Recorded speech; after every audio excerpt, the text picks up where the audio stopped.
अगर आपकी उम्र 40 साल या इससे ज़्यादा है और आपको पेशाब के कुछ ऐसे अवारज़ लाहक हैं, जैसा कि पेशाब में तंगी महसूस होती है, पेशाब रुक-रुक कर आता है या मसाना पूरी तरह खाली होने का एहसास नहीं होता या इसी तरह महसूस होता है कि जैसे पेशाब कतरा-कतरा करके आ रहा है।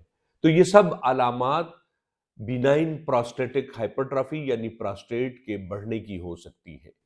इसके लिए आपको चाहिए कि फ़ौरन अल्ट्रासाउंड करवाएँ, ताकि उससे आपके प्रोस्टेट के बढ़ने या ना बढ़ने की हतमी तशख़ीस हो सके। अगर प्रोस्टेट बढ़ चुका है, तो इसके लिए ऑपरेशन की ज़रूरत नहीं है, बल्कि एक होम्योपैथिक दवा सॉलिडेगू मदर टिंक्चर दिन में 3 दफ़ा इस्तेमाल करने से प्रोस्टेट अपनी नॉर्मल साइज़ पर चला जाता है।